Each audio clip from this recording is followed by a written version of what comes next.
Ariketa honetan jarraitzen dugu indar elektroeragilearekin eta daukaguna da olako espira bat sartuta eremu magnetiko baten barruan, horrela, bai, perpendikularra espirarekiko, eta ariketa honetan espira ez da mugitzen eta eremu magnetikoaren norabidea ere ez da aldatzen. Aldatzen dena da bere balioa eta noranzkoa, nola adierazpen honen arabera.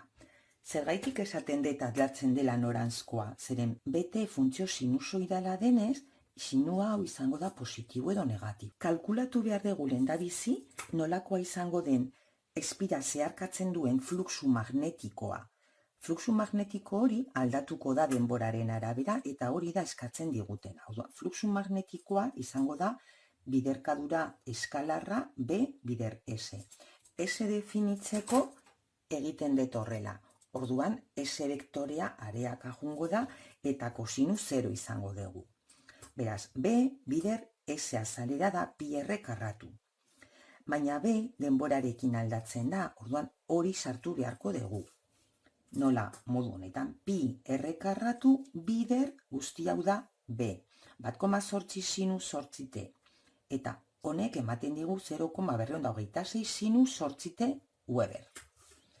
Beraz, hau izango litzateke fluxu magnetikoaren adierazpena T funtziopean. Fluxu hau oszilakorra denez, izango da positibo, maximo, 0, negatibo, bai? Horrela egingo duenez, induzituko duen indar elektroeragilea ere izango du olako zerbait. Zer gertatzen da fluxuaren deribatua denez, sinuarekin aldatu beharrean aldatuko da kosinuarekin. Egiten dugu. Orduan, indar elektroeragile induzitu maximoa galdetzen digute. Kalkulatzen dugu lehendabizi orokorra, T funtziopean, horretarako egin behar duguna da adierazpen hau terekiko deribatu, 0,226 bidez 8, sinuaren deribatua kosinu, beraz minusarekin gelditzen da, ordezkatzen dugu eta balioa litzateke minus 1,81 kosinu 8 T. Beraz, indar elektroeragile induzitu maximoa izango da kosinu 8 T berdin minus bat denean, horrela minusarekin, eta 1,81, beraz 1,81 voltekoa izango da. Esan dudan bezala, fluxua aldatzen da sinusoidalki eta pasako da balio guztietatik horrela eginez. Gauza bera indar elektroeragilearekin. Kasu honetan ez digute galdetu, baina posible litzateke galdetzea zein den fluxuaren eta indar elektroeragile induzituaren periodoa, hau da nola aldatzen da, ze periodorekin aldatzen da. Orduan, gogoratu egitura harmoniko simplea ikusi genuenean, kosinu honen barruan daukagula omega T. Bai? Hau da, izango genuke phi berdin zeo zer sinu omega T. Omega hori zen balio du hemen 8. 8 radian segunduko, hau angelu bat da. Eta gogoratu hau zela 2pi zati T. Orduan, hemendik kalkula dezakegu periodoa. Oda, ze periodorekin aldatzen da bai fluxua eta bai indar elektroeragilea. Beraz, hemen periodoa litzateke pi laurden segundu. Posible izango genuke maiztasuna kalkulatzea, lau zati pi hertz eta abar. Guzti hori. Eta askotan fluxua edota indar elektroeragilearen grafikoa denboran zehar eskatuko dizkigute.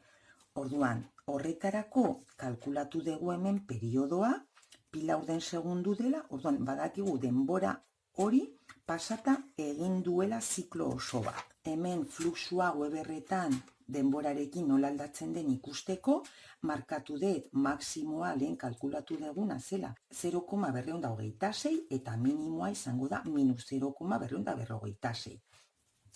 T berdin 0 denean zenbat balio du fluxuak?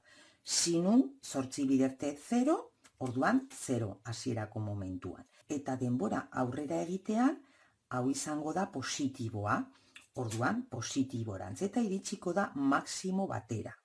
Bai? maximo honetara, hemen ikusten dugu, iristen dela periodoaren laurdenean. Hau da, hemen puntu honetan daukaguna da T laurden. Puntu honetan daukaguna da T biren, puntu honetan 3T laurden eta puntu honetan T. Orokorrean. Eta hauek dira balioak. Orduan, hemen dagoenean maximoa, gero jungo da txikiagotzen, zerotik pasako da berriz ere, gero negatiboa izango da, eta gero periodo bat pasadenean, hau da, pi laurden segundu pasadirenean, berriz gaude puntu honetan.